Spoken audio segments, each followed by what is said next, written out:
본 방송에서 제공하는 투자 정보는 투자 판단에 대한 조언입니다. 방송에서 제공하는 주식의 가치, 가격 상승 및 하락에 대해서는 방송사에서 보장하지 않습니다.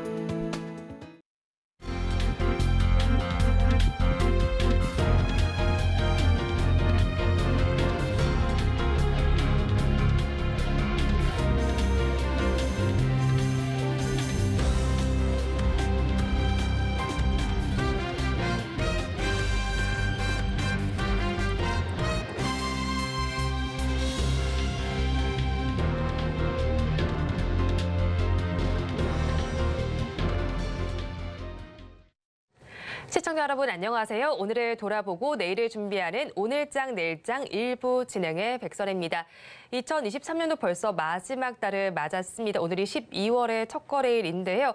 우리 증시는 그래도 이번 달에는 2,600선까지 올라갈 것이라는 전망이 나오고 있습니다. 지난달 한 달 동안 반등을 시도했고 이번 달에도 상승은 하겠지만 아직 조금 제약적인 요소는 있습니다. 저평가 매력이 살짝 줄어들면서 이렇게 오름세에도 살짝의 제한이 걸릴 것이라는 증권가의 전망이 나와 있습니다. 또 간밤에는 미국에서 PCE가 발표가 됐습니다. 연준이 선호하는 인플레이션 지표인데 시장의 예상치에 부합하게 나오면서 시장 자체는 큰 영향을 미치지는 않았습니다. 그리고 골드만삭스의 경우에는 우리 증시를 아시아 증시 내에서는 가장 매력적인 투자처라고 평가를 해왔고요. 이 안에서 방산주의 상승을 지켜보자라는 말을 해왔습니다.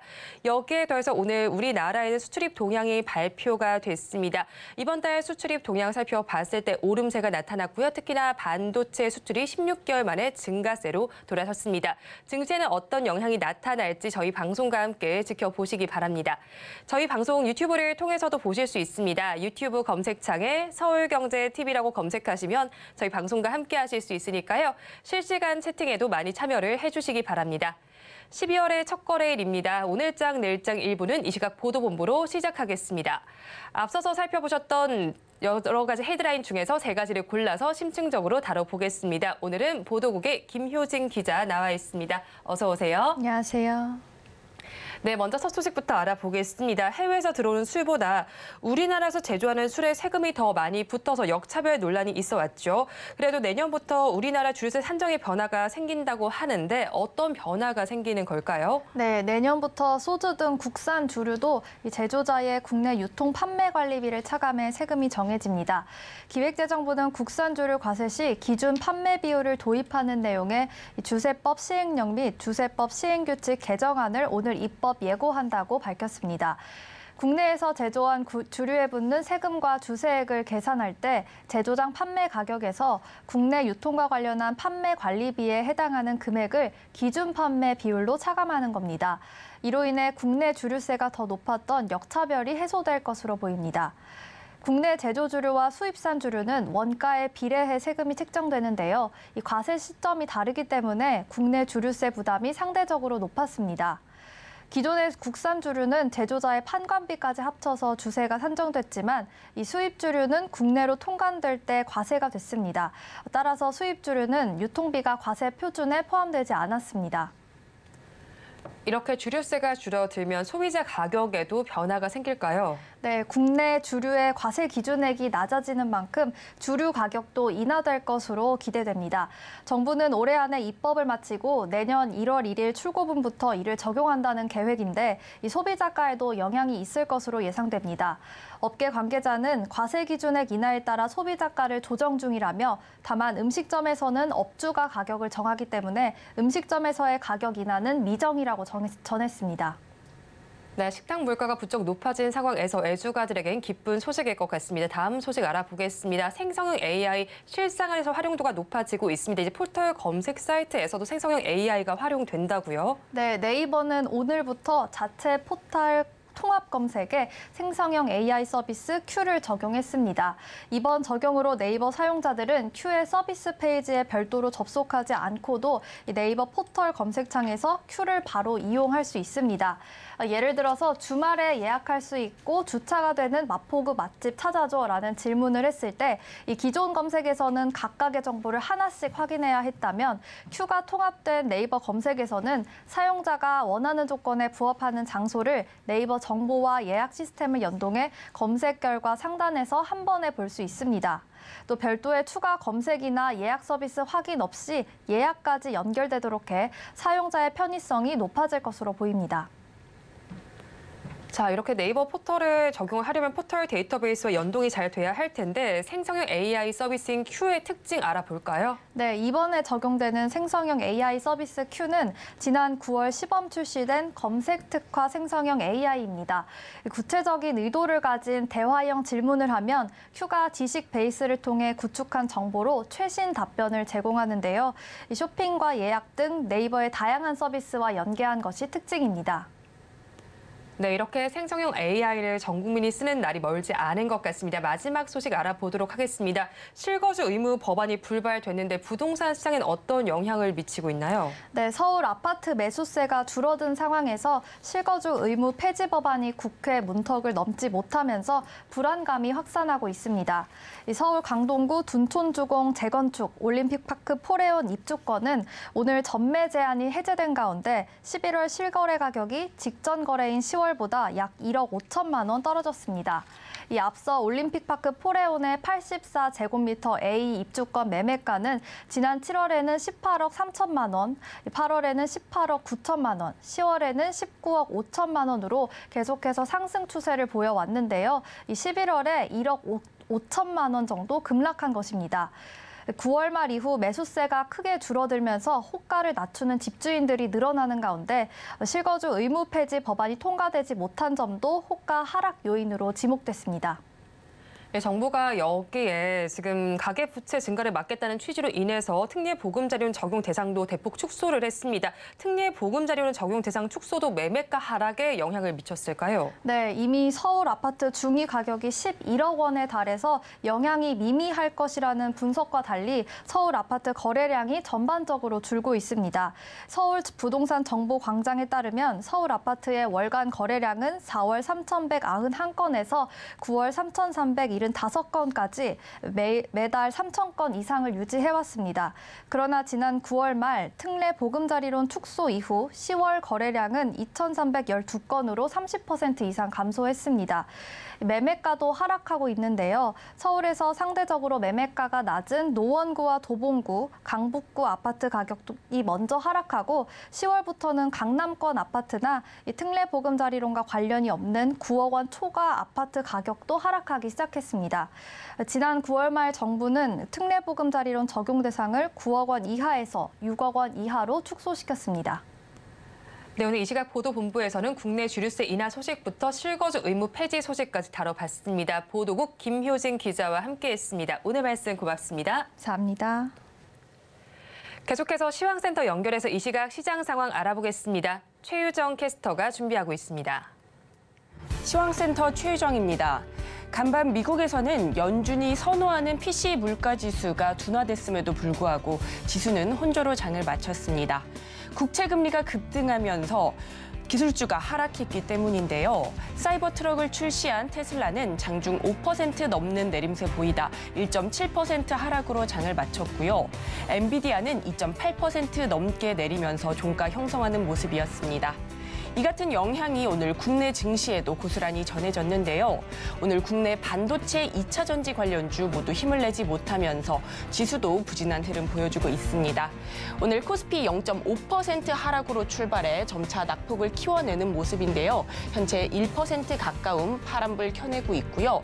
오늘 코스닥은 0.6%대 하락으로 출발해 현재는 낙폭을 점차 줄여가면서 827포인트 지나가는 모습입니다. 그렇다면 보다 자세한 지수 상황 코스피 먼저 살펴보도록 하겠습니다. 골드만삭스가 한국의 방산주를 유망 투자처로 소개하면서 오늘 한국 로템 등 방산 관련주 강세 보이고 있고요. 또 오펙 플러스 감산 소식에도 하락한 유가와 파나마 운행 통행 제한 지속에 운송업종은 최근 성장세가 지속되고 있습니다.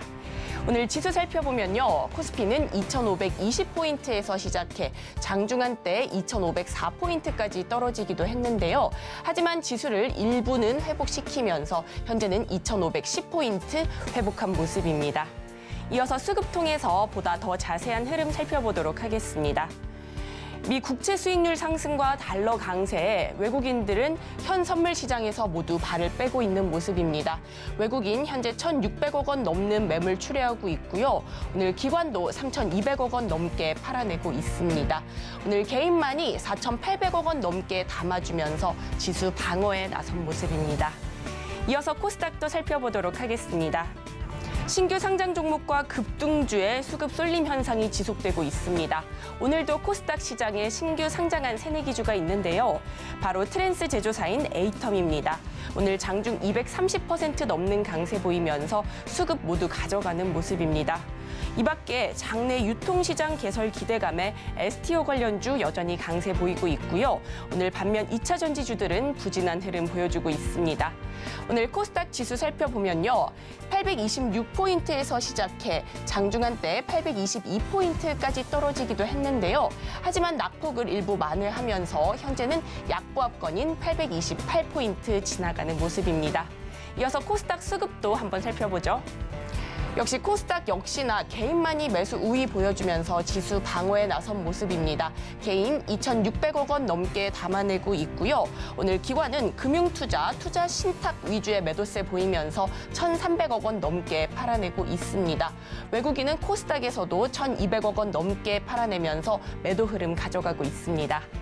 이어서 섹터별 흐름도 살펴보도록 하겠습니다.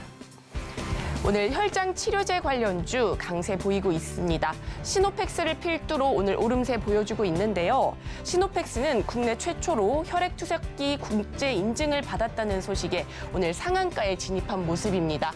현재는 상한가 일부 풀리면서 24%대 오름세 보이고 있고요. 또 혈장 분리막 연구 개발을 하는 레몬도 오늘 2.8% 넘는 강세 보이면서 2,690원에 거래되고 있습니다. 이어서 하락하는 섹터도 살펴보도록 하겠습니다. 2차 전지 관련주입니다. 간밤 뉴욕 증시에서 기술주들은 차익 실현 매물이 쏟아지면서 부진한 흐름 보여줬는데요. 특히 사이버 트럭을 출시한 테슬라는 1.7% 가까이 하락세 보였고요. 엔비디아도 2.8% 넘는 내림세 보여줬습니다. 이 같은 영향이 오늘 국내 증시에도 고스란히 전해지고 있는데요. 오늘 국내 반도체, 2차 전지, 로봇주들 모두 부진한 흐름 보여주고 있습니다. 그중에서 하락세가 가장 짙은 2차 전지 관련주 살펴보도록 하겠습니다. 오늘 VT 11% 넘는 하락세 보이면서 16,020원에 거래되고 있고요. 오늘 2차 전지 생산단도 부진한 흐름 보여주고 있습니다. 5%에서 4%대 하락세 보여주면서 삼성 SDI는 44만 9,500원에 거래되고 있고요. 오늘 LG화학도 2% 넘는 파란불 켜내고 있습니다. 이상 오늘장 시황 살펴봤습니다. 남은 오후장도 저희와 함께 하시면서 현명한 투자 전략 세워가시기 바라겠습니다. 이상 시황센터 최유정이었습니다.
시시각각 변하는 시장의 이슈와 주가의 변동성에 투자 전략을 업데이트해보는 시간입니다. 오늘은 헤르메스 스탁 하창환 본부장 나와 있습니다. 어서 오세요. 네, 안녕하십니까. 본부장님과 이야기 나눠볼 뉴스 화면을 통해서 살펴보겠습니다. 오늘의 뉴스입니다. 현지 시간으로 28일 미국 CNBC 방송에 따르면 골드만삭스는 내년 한국 시장이 반도체 부문의 급격한 이익 감소 국면에서 회복하면서 아시아 태평양 지역에서 가장 높은 이익 성장세를 기록할 것으로 전망했습니다. 매력적인 업종으로는 방산주를 꼽았는데요. 오늘 방위산업 전쟁 및 테러 섹터에서 강세 흐름이 관찰되고 있습니다. 자세한 내용 짚어보겠습니다. 네, 골드만삭스가 K방산주에 낙관론을 실어줬습니다. 사실 수주 기대감에 올라섰던 방산주의 주가 좀 탄력이 좀 떨어진 모습이었는데 일단 오늘장 주가 흐름 어떻게 나타나고 있나요? 네, 일단 뭐 오늘장 흐름은 다들 아시겠지만 나쁘지가 않습니다. 일단 뭐 하나 에어로스페이스가 지금 현재 7%대 상승 흐름을 유지를 하고 있고요. 장중에는 이제 9.93%까지 좀 확장을 했다라는 부분들, 그리고 전반적으로 방산 업체들이 뭐 좀 빨간불들을 다 켜주고 있는 상황입니다. 말씀 주신 것처럼 일단 뭐 골드만삭스에서의 이런 기대감들이 조금 뭐 투심에 반영이 됐다라고 보시면 좋을 것 같고, 사실 이제 그게 아니더라도 최근에 이제 바닥권에서 몇몇 종목을 제외하고는 대부분 다 좀 상승력이 크게 나와주고 있었던 상황이거든요. 뭐 LIG 넥스원 같은 경우도 한 8월 달에 저점을 찍었을 때가 75,000원인데 뭐 이 이슈가 불거지기 전까지만 하더라도 95,000원대까지 상당히 좀 올라왔고요.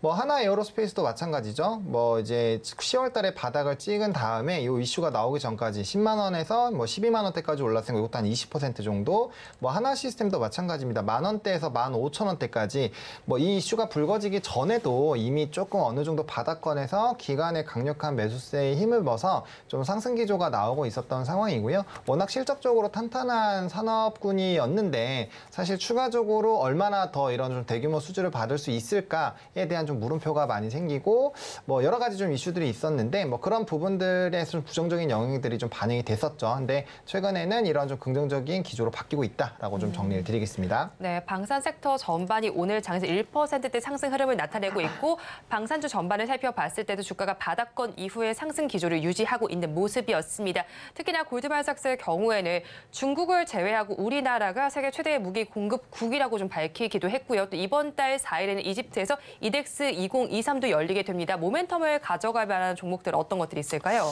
뭐 일단 대표적으로 하나 에어로스페이스가 가장 좀 기대가 되고 있는 상황이고요. 저는 개인적으로 현대로템을 좀 주목을 해보셔도 괜찮지 않을까라고 생각을 하고 있거든요. 일단은 뭐 시세에 조금 기대감이 많이 녹아져 있다라고 보시면 좋을 것 같은데, 하나 에어로스페이스가 오늘 장중에서도 상승폭이 가장 크고 최근에 이제 반등 기조도 한 30%가 넘게 나오고 있는 상황이어서 뭐 방산 중에서는 좀 가장 선두에 좀 진행이 되고 있다라고 보시면 좋을 것 같습니다. 일단 뭐 다들 아시겠지만 폴란드 쪽에서 이제 2차 수주가 기대가 되고 있는 상황인데 1차 때 돈을 좀 많이 수출입은행에서 많이 빌렸거든요. 그러다 보니까 뭐 2차에서 과연 얼마나 이게 빌릴 수 있을까에 대한 좀 물음표가 많이 생겼고, 해당 부분이 지금 이제 계류 상황인 거죠. 그래서 거기에 따른 좀 지연들이 사실 투심에 영향을 주고는 있지만, 지금 이제 뭐 금액이 각각 계류 중에 되고 있는 게 이제 25조, 30조, 35조거든요. 근데 만약에 이러한 부분들이 좀 해소가 되는 국면으로 된다라고 한다면 뭐 단연 좀 큰 또 수주가 나올 수 있지 않을까라고 보시면 좋을 것 같고, 그다음에 지금 기타 지역에서의 수주 기대감도 사실 높아지고 있습니다. 뭐 대표적인 지역이 사우디 부분인데 뭐 그쪽은 뭐 수출입 은행을 통하지 않아도 되잖아요. 그러니까 뭐 폴란드는 워낙 뭐 단기적으로 좀 많이 수주 금액들이 나왔기 때문에 수출입 은행이라는 이슈가 떠오르지만 기타 지역에서는 사실 그렇게 안 거치고 진행이 될 수 있기 때문에 방산에 대한 모멘텀은 여전히 좀 살아있다라고 보시는 게 좋을 것 같고, 말씀 주신 것처럼 이집트에서 이제 발생을 하는 또 이제 전시회 같은 경우에서도 뭐 추가적인 이제 만남들이 있을 테니까 네. 거기서 만약에 또 수주 얘기가 나올 수가 있거든요. 그럼 그러한 국면으로 가게 되면 다시 한번 또 수주에 대한 기대감들이 쌓이게 되면서 관련된 종목군들의 좀 시세가 분출이 될 수 있기 때문에 일단은 뭐 단연 주목을 해볼 필요는 있다. 다만 이제 또 그 이전에 또 주가의 상승력이 좀 일부 나오는 부분들이 있기 때문에 만약에 그게 또 너무 조용하게 지나가는 이슈로 되어 버린다면은 단기적인 좀 차익물회가 나올 수가 있기 때문에 뭐 보유자분들은 지금 일단 현재 상황에서 보유하시는 게 맞고요. 신규로 좀 접근하시려는 분들은 일단 이 전시회에서 어떤 움직임들이 좀 나오는지 그런 기사화들을 보시면서 접근 대응을 해보시면 좋을 것 같고, 아니면은 뭐 현대 노템처럼 아예 바닥권에서 이제야 막 고개를 들고 있는 종목군들 같은 경우는 사실 큰 뭐 부담 없이 사실 분할 매수 관점으로 대응하시기에는 나쁘지 않은 그런 상황이다라고 말씀을 드리겠습니다.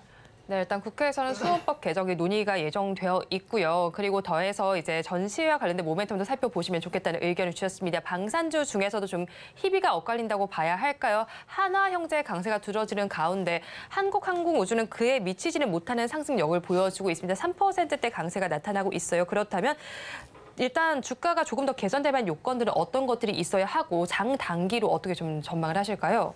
일단 뭐 방사는 장기적인 관점으로는 뭐 대부분이 다 좋다라고밖에 말씀을 드릴 수가 없을 것 같고요. 일부 종목군들의 이제 차이가 난 거는 요번에 이제 실적이 좀 판가름이 났었거든요. 하나 쪽은 실적이 뭐 엄청나게 뭐 하나 시스템 같은 경우 6,800% YOY 기준으로 좋아지고 그런 흐름들이 나타났는데 한국항공우주 같은 경우는 사실 이제 전망치를 좀 하이하는 움직임이 나타났습니다. 그러다 보니까 거기에 따른 좀 부담감이 있었다라고 보시면 좋을 것 같고요. 다만 이제 한국항공우주도 항상 안 좋은 건 아니죠. 4분기에 이제 또 수주 모멘텀이 좀 있을 것으로 예상이 되고 있는데 폴란드에 이제 FA50 8기 납품이 또 진행이 될 것으로 예정이 되고 있거든요. 그래서 그런 것들이 진행이 된다라고 한다면 또 수주 잔고가 또 늘어나는 움직임으로 될 수 있으니까 거기에 따른 좀 실적에 대한 기대감들이 높아질 수 있겠다라고 보시면 좋을 것 같고 일단 항공우주 쪽 같은 경우는 그래도 조금 우주 쪽과 연관성이 좀 높다 보니까 이 시장은 또 좀 주목을 해보셔야 되는 게 지금 뭐 저궤도 위성이라든지 뭐 그런 시장도 좀 상당히 좀 확대가 될 것으로 예상이 되고 있는 상황이거든요. 그렇기 때문에 사실 이제 방산이라는 모멘텀에서 추가적인 수주가 연달아 나오지 않는 것은 조금 부정적으로 생각을 하실 수 있지만 우리 이제 LIG 넥스원이 사실 2년 전에 트리거를 좀 뽑았죠. 그래서 이제 작년이죠. 22년 이제 하반기에 대규모 수주를 뽑아주면서 사실 상승력을 굉장히 좀 키워주는 그런 트리거로 발생을 했는데 사실 그 정도 큰 수주가 뭐 매달 나올 수는 없잖아요. 네. 그렇기 때문에 수주 잔고 부분을 좀 체크를 해보시면 좋을 것 같고 너무 급한 마음만 먹지 않는다라고 한다면 그 잔고들이 다 장부가로 반영이 될 수밖에 없기 때문에 상당히 좀 이 실적적인 부분에서는 좀 퀀텀 점프가 나올 수 있지 않을까라고 보고 있고 방산업 자체가 과거에는 내수에 굉장히 치중이 되어 있어서 국방부의 이런 정책 예산에 따라서 상당히 주가가 움직였는데 이게 아예 해외길이 확 열렸잖아요. 그때부터는 사실 이제 이 시장의 캐파 자체가 엄청나게 커지는 것도 있기 때문에 그런 것들도 한번 좀 염두를 해보실 필요가 있지 않나라고 좀 정리를 드리겠습니다. 네, 방산과 관련해서도 이제는 좀 해외길이 열린 만큼 한번 주목을 해보시면 좋겠다는 의견을 주셨고 저궤도 위성과 관련된 부분도 한번 살펴보시면 좋겠습니다. 특히나 오늘 또 여러 가지 퍼포먼스를 내고 있는 하나 에어로스페이스 좀 살펴보겠습니다. 7%대의 상승률을 보여주고 있고요. 3분기에도 호실적을 기록한 바가 있습니다. 그리고 증권가에서도 추세적으로 우상향을 전망하고 있는 만큼 가지고 계신 분들께서는 단기적인 관점 말고 좀 장기적인 관점으로 바라봐야겠죠. 이것 역시도. 맞습니다. 지금 이제 좀 주가가 고점에서 한 4, 5개월 정도 조정이 나오면서 지금 이제 다시 주가가 좀 올라오고 있고요. 뭐 중장기 이평선뿐만 아니라 좀 이제 이평선 자체도 많이 꺾여 있었던 것들이 이제 다시 좀 정배열을 만들어 나가고 있는 상황이거든요. 물론 오늘 좀 거래량 동반한 양봉이 나왔기 때문에 이평선에 대한 이격 조정이 뭐 단기간에 나올 수는 있습니다만 일단 추세 자체는 좀 확실히 턴을 해주고 있는 상황이다라고 보시면 좋을 것 같고 또 이제 내년 1분기까지 호주나 이제 뭐 루마니아 쪽에서 자주포에 대한 수주가 또 기대가 되고 있어서 해당 부분들이 확인이 되면 또 추가적인 실적에 대한 모멘텀들이 또 터져 나올 수 있고 또 이제 시간이 사실 지나면 지날수록 수출입은행에 대한 이런 이제 자산에 대한 부분들이 좀 개선이 되지 않을까라는 기대감이 더 붙을 수가 있거든요. 그러니까 그런 것들에 대한 모멘텀들이 작용이 된다면 뭐 추가적으로 좀 기대가 될 수밖에 없고 또 엔진 부분 쪽에 대한 실적도 상당히 좀 기대가 되고 있는 상황이거든요. 그래서 사업 부분에서는 사실 나쁠 게 별로 없다라고 보시면 좋을 것 같고 이제 수급적인 부분을 좀 보셔야 되는데 최근에 이제 기간에 엄청난 매수세가 들어오고 있고 거의 이제 대부분의 주체가 연기금이거든요. 물론 이제 뭐 금융투자나 투신도 좀 같이 붙어 있기는 합니다만 그래도 수급 주력 중에서 가장 좀 높은 부분을 차지하고 있는 게 연기금 부분이어서 조금 더 연속성이 나오지 않을까라고 보고 있고요. 최근에 이제 연기금이 바닥권에서 매수하면서 올라가는 종목군들이 상당히 많은데 그 힘 자체가 상당히 강하잖아요. 그렇기 때문에 이 수급적인 부분만 끝나지 않는다라고 한다면 충분히 추가적인 모멘텀들을 기대를 해보시면서 해당 종목을 좀 끌고 가보실 수 있지 않을까라고 정리를 드리겠습니다. 네, 수급적인 부분이 끝나지 않는다면 다른 모멘텀들을 기대해봐도 좋겠다고 좀 정리를 해주셨고요. 또 다른 형제인 하나시스템도 좀 살펴보겠습니다. 하나시스템의 경우에는 하나 에어로스페이스보다는 상승률이 좀 그에 달하지 못합니다. 1%대 강세를 보여주고 있는데 사실 이 종목의 경우에는 다른 방산주와 비교했을 때 우주 항공 분야의 성과도 두드러지고 있습니다. 우리나라의 스페이스 X라는 호평도 받고 있는데 추가 상승 여력은 어느 정도로 보시고 이 두 기업의 종목 매력도는 어떻게 좀 비교를 해볼까요? 사실 하나시스템 같은 같은 경우도 주가의 뭐 상승이 최근에 좀 나오기는 했습니다만 뭐 현재 주가가 또 엄청나게 높다라고 보기는 좀 어렵습니다. 물론 이제 뭐 연봉으로 본다라고 한다면 일정 가격대를 좀 만들어낸 것은 맞지만 어쨌든 좀 힘들 수 있는 그런 매물대 라인들을 지금 돌파를 해주고 있는 상황이어서 이 부분만 좀 돌파가 된다라고 한다면 뭐 추가적인 상승력 충분히 좀 기대를 해보실 수 있을 것 같고요. 일단 하나그룹 간 안에서의 좀 시너지가 기대가 된다라는 점, 그리고 앞에서도 좀 실적 부분을 말씀을 드렸는데 뭐 영업이익이 이제 YOY 대비했을 때 6,800%로 정말 엄청나게 좀 실적이 좋아지고 있는 상황이거든요. 근데 이 회사의 또 수주 잔고도 굉장히 많습니다. 방산 부분만 하더라도 5조가 넘어요. 그러니까 앞으로도 장부가에 반영이 될 실적 부분은 상당히 좀 많이 있다라고 보시면 좋을 것 같고, 또 뭐 K2, K9 이런 부분에 대한 또 수출 흐름들이 상당히 좀 견조하게 유지가 되고 있다라는 부분도 좀 체크를 해보시면 좋을 것 같고, 말씀 주신 것처럼 지금 우주항공 쪽에서 성공적인 좀 이런 기대감이 상당히 높아지고 거기에 따른 좀 긍정적인 리포트도 상당히 나와주고 있기는 합니다. 근데 사실 이제 뭐 신규로 개발한 이런 레이더를 또 쏘아 올리는 그런 이슈가 있을 텐데 그런 부분에서 사실 실패만 하지 않는다라고 한다면 뭐 충분히 모멘텀 부분은 좀 기대를 해볼 수 있을 것 같고, 우리가 향후 좀 산업적으로 지금 이제 시장에서 기대가 되고 있는 쪽이 우주 쪽, 그리고 뭐 메타버스라든지 뭐 양자, 뭐 이렇게 사실 또 새롭게 떠오르는 쪽들이 상당히 있단 말이에요. 근데 그런 부분에서 우주항공 쪽으로 가면은 이제 뭐 하나그룹이라든지 항공우주, 우리 쪽에서 사실 투자할 수 있는 게 위성 쪽으로 간다거나 그런 쪽밖에 없어요. 그러다 보니까 이쪽에 좀 유력 산업들을 가지고 있다는 점은 사실 해당 종목을 장기적으로 투자하시기에는 상당히 좀 매력적이다라는 부분이고요.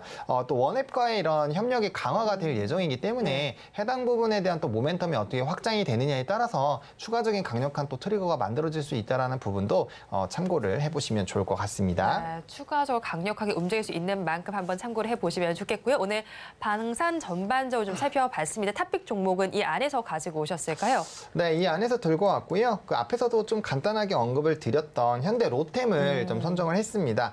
왜냐하면 일단 대부분의 방산주들이 가격대가 상당히 좀 많이 올라와 있는 상황인데 현대 로템은 이제야 막 턴을 하기 시작을 했거든요. 근데 앞단에서의 좀 방산주, 특히나 하나그룹이 선두로 치고 나가고 있는데 이러한 기조들이 유지가 된다라고 한다면 방산은 전반적으로 키높이를 많이 맞추는 그런 흐름들이 있거든요. 그래서 충분히 좀 긍정적이고, 최근에 이제 리포트가 또 나왔는데 이제 분기별로 실적을 봤을 때 체질 개선이 상당히 좀 잘 진행이 되고 있다라는 부분들을 좀 확인하는 과정이거든요. 그래서 실적적인 부분에서도 상당히 좀 기대를 해볼 수 있겠다라고 보시면 좋을 것 같고, 뭐 레일 쪽이랑 방산 쪽 두 가지 부분이 있는데 뭐 최근에 이제 우크라이나 쪽에서 철도 사업도 참여하는 부분으로서의 좀 기대감이 높아지고 있는 상황이고, 추가적으로 인프라 투자들이 얼마나 또 많이 가시화가 될지 뭐 여러 가지 전쟁들도 있고 인프라 투자들도 또 진행이 될 수 있는 상황이어서 해당 부분에서 좀 안정적인 성과가 기대가 된다라고 보시면 좋을 것 같고, 사실 이제 철도 부분에서는 상당히 점유율이 높은 회사고 또 이제 이런 뭐 계속적으로 운영 관리하면서도 수익성을 만들어내고 있는 회사거든요. 그래서 그 부분을 좀 집중해 보실 필요가 있고요.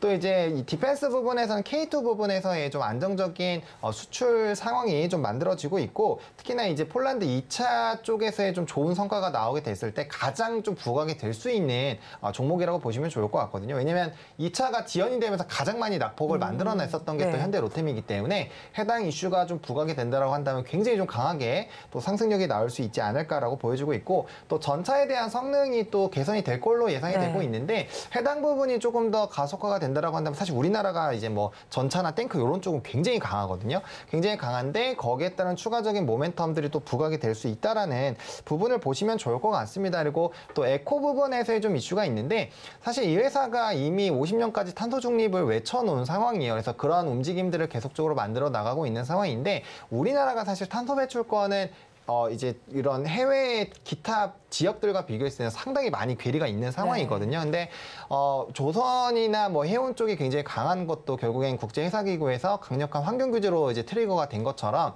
이 환경에 대한 문제는 앞으로 가속화가 되면 됐지 사실 안 될 수가 없어요. 왜 전 세계적으로 전기차에 그렇게 열풍을 했는지 다 환경과 연관이 되어 있다라는 거죠. 그래서 이런 선제적으로 탄소 배출에 대한 이런 관리를 한다라는 거는 앞으로도 상당히 좀 부각이 될 수 있어서 에코 플랜트 부분은 사실 추가 추가적인 프리미엄이 될 수 있다라고 저도 생각을 하고 있고 해당 내용들이 최근에 리포트에 좀 상당히 많이 담겨 있기 때문에 그러한 관전 포인트로 본다라고 한다면 충분히 업턴에 따른 기대감들 또 추가적인 환경이라는 이런 또 사업 구조를 가지고 있다는 거는 상당히 좀 긍정적으로 보실 수 있지 않을까라고 정리를 드리겠습니다. 그럼 저희 가격 전략 어떻게 가져갈까요?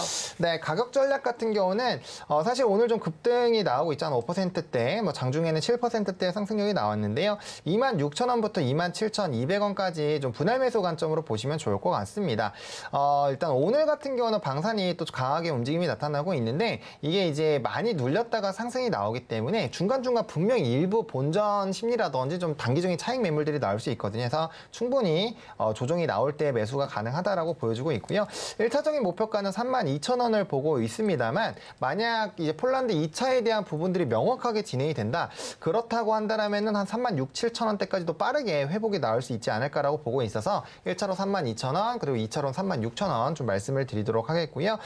손절가 같은 경우는 23,200원입니다. 사실 주가가 한 번 더 다시 빠진다라고 한다면 2차 매수로 하시는 게 맞고요. 뭐 증권가에서는 목표가 저보다 훨씬 더 높게 설정이 되어 있다라는 점도 참고를 해보시면 좋을 것 같습니다. 탑픽 종목으로 현대로템 짚어주셨습니다. 지금까지 헤르메스 스탁 하창환 본부장과 함께했습니다. 오늘 말씀도 고맙습니다. 네, 감사합니다.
마켓리더의 시선으로 글로벌 경제와 산업 트렌드를 체크하고 이걸 수익으로 연결해보는 시간, 고수의 선택 시간입니다. 오늘은 정치와 경제를 아우르는 한치호 평론가 나와 있습니다. 어서 오세요. 네, 안녕하십니까. 평론가님과 이야기 나눠볼 주제 화면을 통해서 확인해 보겠습니다. 오늘의 주제입니다. IPO 대여가 증시의 추격 러시를 펼치고 있습니다. 이례적인 훈풍 속에 전략은 어떻게 짜면 좋을지 자세한 내용 다뤄보겠습니다. 최근 증시 입성을 위해서 IPO에 도전하는 기업들이 계속해서 나타나고 있습니다. 그런데 올해 IPO 시장은 2019년 이후로는 가장 낮은 공모액을 기록했습니다. 특히나 또 SGI 서울보증보험과 컬리 등 대여급 기업이 상장을 철회한 사례도 있었는데 올해 IPO 시장이 부진을 피하지 못했던 원인 어디서 찾을 수 있을까요? 일단 올해 현재까지의 연말에 상장 예정돼 있는 것까지 해서 전체적으로 약 3조 8천억이라고 하는데 이게 작년에 한 4분의 1 정도 수준이라고 그래요. 그러니까 25% 정도 수준이니까 어마어마하게 줄어든 거죠. 사실은 이 원인을 좀 살펴보면 일단은 증시 상황이 상당히 악화됐지 않습니까? 네. 그러니까 많은 분들이 투자를 하고자 하는데 증시 상황이 워낙 안 좋으니까 IPO 상장하는 기업들도 뭐 마찬가지지 않을까라는 그런 실망감들이 있는 거고요. 그다음에는 이제 일부 공모주들이 과열되다 보니까 그쪽으로 전부 다 자금들이 빠져나가게 되니까 오히려 다른 중소형 공모주들 같은 경우에는 부진하는 현상이 일어나는 현상이 된 거죠. 그러니까 대형 공모주가 투자 자금을 빨아들이는 블랙홀이라고 하잖아요. 빨아들이는 그런 역할을 하게 됨으로써 전체적으로 IPO 시장이 좀 부진했다. 그러니까 양극화 현상이 나타났다고 이제 이야기를 할 수가 있는데 사실 서울보증이나 컬리 같은 경우 또 현대오일뱅크 같은 경우도 보면 시장 상황이 일단 좀 아시다시피 현재 증시 상황이 안 좋은 상황이고 그다음에 이제 기업 가치의 문제가 이제 생기게 됐죠. 사실 서울보증이야 우리나라의 유일한 보증보험 회사이긴 하지만 그렇게 뭐 증시 상황이 좋은 것도 아니고 그다음에 컬리 같은 경우는 코로나 때문에 많은 좋은 현상이 이커머스 시장에 있다가 지금 다시 엔데믹 돌아오는 바람에 그 기업 가치 면에서 다시 평가를 받게 되는 그런 상황이 되다 보니까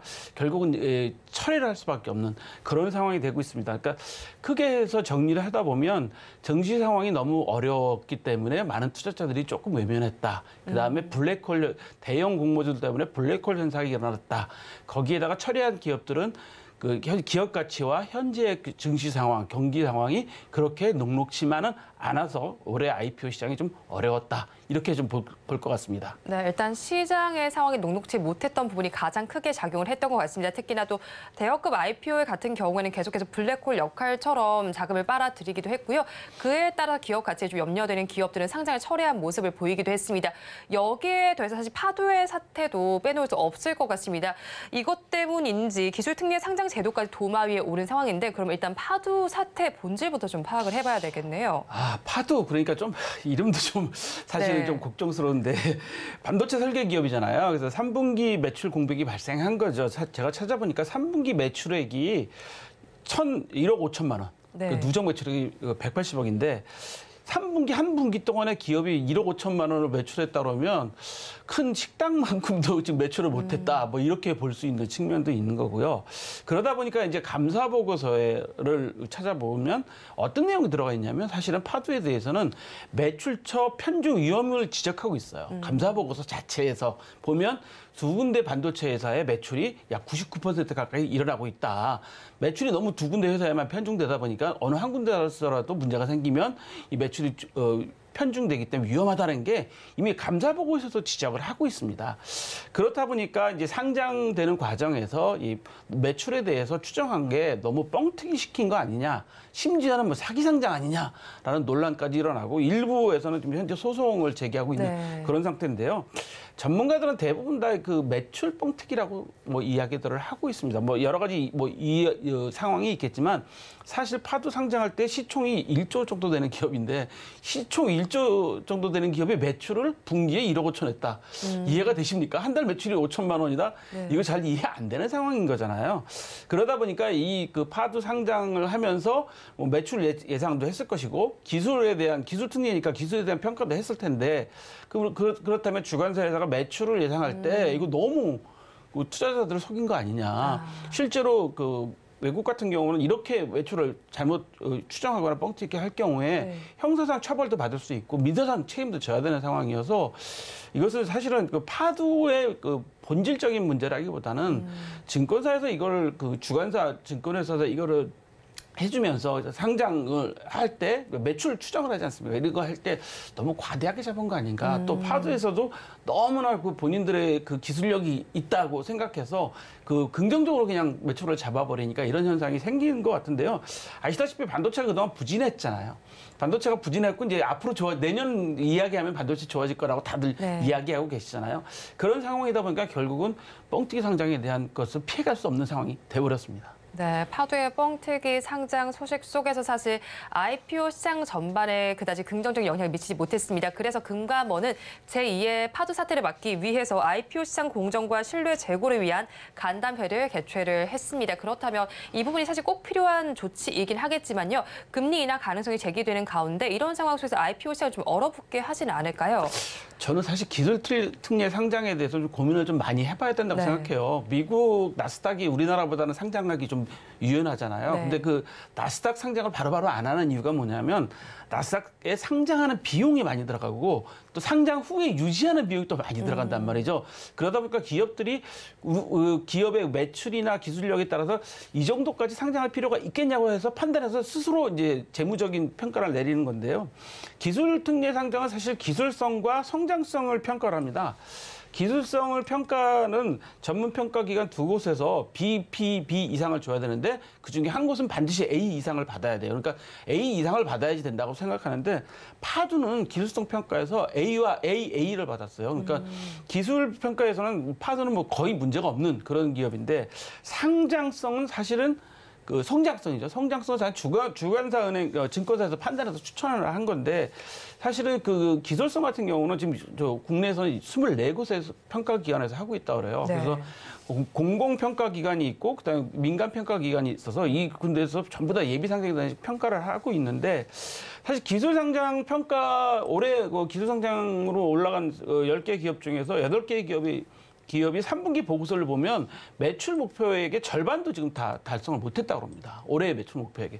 그러다 보면 결국 기술 상장이라는 것은 기술성을 가지고 할 것이냐, 그다음에 성장성을 어떻게 볼 것이냐인데 성장성에 대해서 너무 기대들이 크다. 네. 그리고 이제 아까 지금 파도에 말씀드렸지만 매출이 2개의 반도체에만 집중돼 있다 보니까 이것은 반도체 경기만 안 좋아지면 바로 위험성이 노출이 되는 상황이 되지 않습니까? 그래서 아마 그 IPO 시장 냉각이라기보다는 기술 특례 상장에 대한 그 절차나 그다음에 과정, 그다음에 기준을 좀 높일 가능성이 높은데 그러기보다는 어떻게 하면 이 회사들이 제대로 성장성을 보일 수 있는가? 아까 말씀드렸다시피 파도는 이미 매출 초의 위험성에 대해서 감사 보고서 다 나와 있거든요. 네. 그런 것들을 좀 간과한 거 아닌가라는 생각이 들어서 앞으로 기술 특례 상장에 대해서는 그 억제하기보다는 좀 그 자유롭게 올라가되 대신 그거에 대해서 책임질 수 있는 좀 체제를 좀 만드는 게 맞는 것 같습니다. 네, 일단 기술 특례 상장에 대해서 좀 손질이 필요하고 이제 책임감도 좀 가질 필요가 있겠네요. 그런데 또 올해 상장한 기업들 중에서 좀 두드러졌던 기업은 두산 로보틱스와 에코프로 머티가 아닐까 싶습니다. 사실 두 종목 모두가 좀 관심을 받는 업종 속에도 속해 있는 기업들이잖아요. 이 기업들에 대해서는 어떻게 좀 평가하실까요? 제가 이번 주 들어서서 많은 그 증권 방송이나 뭐 여러 경제 전문가들 또 주식 전문가들이 두산 로보틱스를 많이 추천들을 어마무시하게 하시더라고요. 그래서 사실 이번 이 주제를 정하면서 제가 좀 꼼꼼히 살펴봤는데 두산 로보틱스는 산업용 협동 로봇 제조나 솔루션을 제공하는 업체인데 매출액을 살펴보면 2022년도에 450억 매출에 영업이익은 마이너스 132억입니다. 2023년 예상은 634억 매출에 마이너스 122억이에요, 영업이익이. 그러니까 흑자는 나지는 않는 거죠. 근데 가만히 살펴보시면 영업이익 마이너스가 줄어들고 있고 매출은 늘어나고 있는 상태고요. 에코프로 머티는 하이니켈 전구체 제조 및 판매를 하는 업체인데 여기도 2022년 매출을 보면 6,552억, 매출 영업이익이 390억. 2023년 예상은 1조 매출에 영업이익 329억이에요. 자, 그럼 살펴보시죠. 에코는 매출은 늘어나는데 영업이익은 아주 작죠. 1조 매출에 영업이익이 329억이에요. 그러니까 아주 작은 거죠. 반대로 두산 로보는 매출은 늘어나고 있는데 영업이익 의 마이너스도 줄어들고 있어요. 그러니까 성장세로 보면 오히려 두산 로보틱스가 훨씬 더 있다고 판단이 되어지는 거고요. 그래서 살펴보시면 두산 로보틱스를 제가 9만 원 오늘 보니까 9만 원 왔다 갔다 하던데 공모가가 26,000원이었어요. 그러니까 거의 3배 이상 된 거고 에코 같은 경우는 36,200원이었었는데 현재 13만 원 가니까 여기도 2배, 한 3배 정도 지금 갖고 있다고 보여지는 건데요. 자, 그렇다고 이제 판단을 해보시면 많은 분들이 생각해 보실 때, 야, 그러면 이 두 개 회사가 과연 성장성이 있겠느냐라고 판단해 볼 때 저는 두산 로보틱스는 많은 전문가들이 왜 추천을 했는가가 이해가 돼요. 왜냐하면 매출은 계속 늘고 있고 그다음에 영업이익 마이너스 줄어들고 있는 상태고 그러다 보니까 특히나 협동 로봇 제조니까 지금 산업체에서는 인력 문제 때문에 전부 다 자동화시키고 있고 로봇이 하고 있는 그런 시대가 됩니다. 제가 어제 유니클로에서 옷을 샀는데 요즘에 유니클로 가서 이렇게 계산을 안 하더라고요. 그냥 그 자동 계산하는 박스에다 그냥 옷을 다 던져 놓으니까 한꺼번에 전액 금액이 나와요. 이것도 완전 자동화되는 시대가 됐잖아요. 공장도 마찬가지죠. 삼성전자 반도체 공장 같은 경우도 뭐 여러 가지 산재 문제나 그런 것 때문에 많이 어려움을 겪다 보니까 자동화를 거의 다 시키지 않습니까? 그 결국 거기에 다 로봇이 들어가는 거기 때문에 두산 로보틱스 같은 경우 앞으로도 계속 전망이 밝다라고 할 수 있고 에코 같은 경우는 그 전구체 제조 및 판매니까 이것도 약간 2차 전지랑 관계에 있어서 좋다고는 볼 수가 있지만 매출에 비해서 영업이익은 줄어들었단 말이죠. 매출은 늘어났는데 영업이익은 줄었어요. 그럼 이걸 어떻게 평가를 해야 될 건가라고 잘 보셔야 될 것 같고 기술력이 어느 정도나 될 건지를 다시 한번 잘 살펴보신 다음에 판단하셔야 되는데 제가 지금 걱정하는 것은 공모가 대비 3배, 뭐 4배 이렇게 올라가는 것까지는 괜찮은데 우리가 2차 전지 올해 엄청 많이 올랐다가 지금 에코 쪽 2차 전지 때문에 주가가 확 떨어지는 바람에 좀 거기에 물리신 분들이 제 주변에 많이 계시거든요. 그러니까 무리하게 투자를 하시는 것들은 정말 조심해야 되겠다. 그래서 특히 양사의 영업 본제 전체로는 매출은 늘어나고 있는 상태지만 그 영업이 늘느냐 주느냐를 잘 한번 살펴보시면 어떻게 좀 투자를 하실 건지 본인의 성향에 따라서 하시는 게 맞는 것 같습니다. 네, 매출과 영업이익을 잘 살펴보면 좋겠다고 좀 의견을 전해주셨고 사실 또 이제 에코프로 머티가 그래도 좀 화려하게 상장을 했고 지금도 계속 주가 추이가 좋은 만큼 그 뒤를 이을 종목도 고민이 깊어지는 상황인데 LS 머티리얼즈도 지금 어쨌든 공모가 진행 중이잖아요. 오늘부터 공모 진행 중 4일까지 하는데 정해졌잖아요. 네, 6,000원으로 정해졌죠. 이제 최상단 이상으로 정해졌습니다. 그런 만큼 제2의 에코프로 머티가 또 될 수 있을까요? 그 정도까지는 될 가능성이 높다고 보이죠. 사실은 그 정도까지는 아니라고 하고 싶으나 많은 투자자분들이 진짜 관심이 폭발하신 것 같아요. 2차 전지 부분에 있어서는.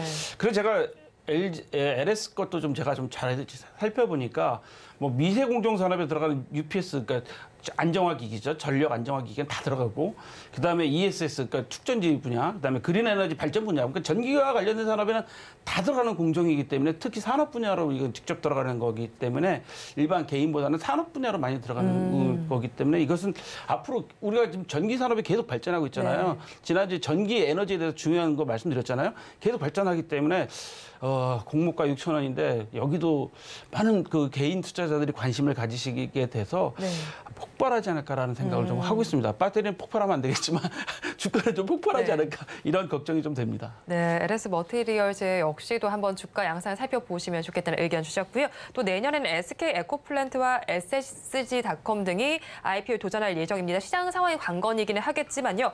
업황 자체의 후광 효과를 좀 기대해 볼 만한 기업이 있다면 어디가 있을까요? 일단 제가 내년도 IPO 시장을 한번 이렇게 어떻게 될 건가를 오늘 주제를 정하면서 다시 한번 검토를 해보니까 일단 금리 인상이 중단되는 분위기잖아요. 미국서부터 벌써 중단되는 분위기여서 투자 심리가 약간씩 살아나는 그런 분위기에다가 사실 LG 그 CNS 같은 경우는 SI 유사 기업, 시스템 통폐합 기업인데 삼성 SDS하고 좀 비교해 보시면 LG CNS 같은 경우도 내년에 아마 상장 예상이 되는 기업 중에 하나고요.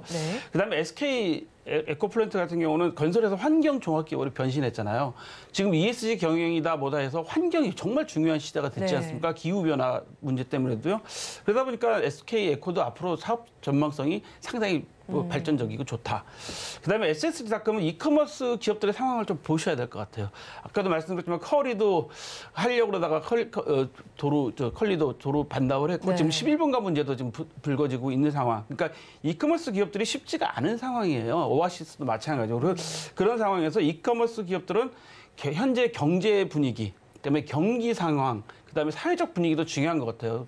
심지어는 저희 같은 경우도 요즘에 그 이커머스를 많이 안 시키는 이유가 그 재활용 박스 같은 거, 플라스틱 같은 거 나오는 거 이런 것 때문에 많은 환경 전문가들이나 가정에서도 이거 너무 많이 나와 불편해 이런 말씀들 많이 하시잖아요. 그래서 이커머스 기업들은 다시 한번 살펴보셔야 될 거라는 생각이 좀 들어갑니다.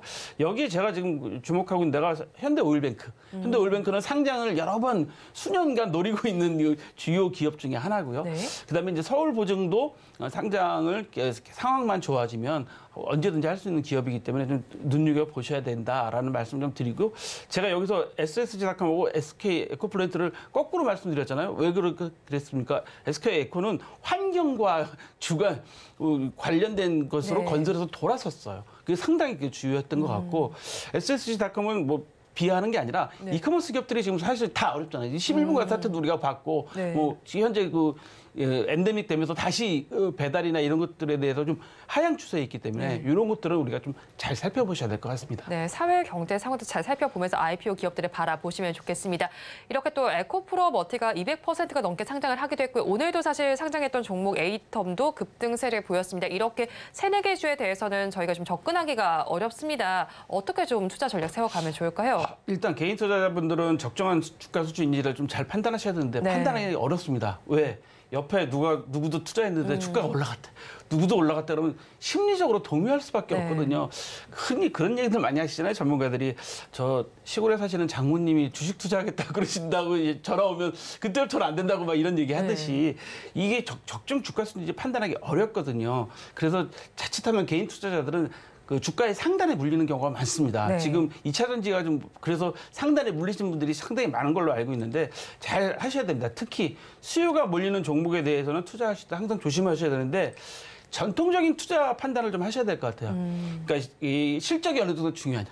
정말 성장성이 있느냐, 기술적이 있느냐. 이게 우리 전통적인 투자 판단이잖아요. 네. 그런 투자 판단이 선행된 후에 그다음에 이 판단, 투자를 할 것이냐 말 것이냐 판단하는 게 바로 우리 개인 투자자들이 가져야 될 그 자세인 것 같습니다. 그래서 제가 오늘 한 줄 평을 뭐 해달라고 그래서 산타 할아버지는 우는 아이에게 선물 안 주신다 했는데 그 얘기가 아니라 연관되지 않는 투자에게는 산타가 선물을 주시지 않습니다.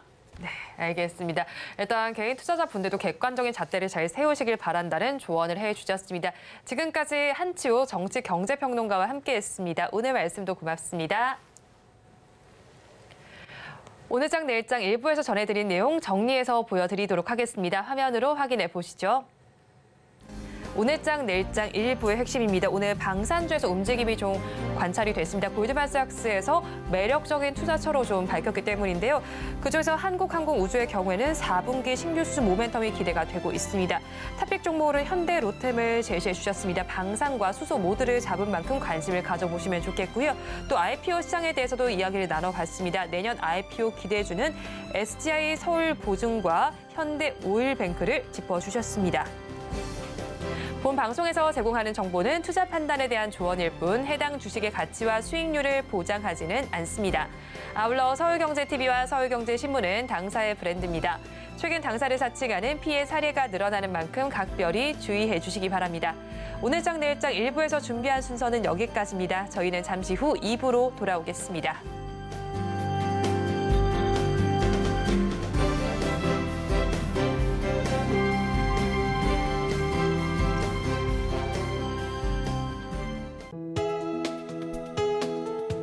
본 방송에서 제공하는 투자 정보는 투자 판단에 대한 조언입니다. 방송에서 제공하는 주식의 가치, 가격 상승 및 하락에 대해서는 방송사에서 보장하지 않습니다.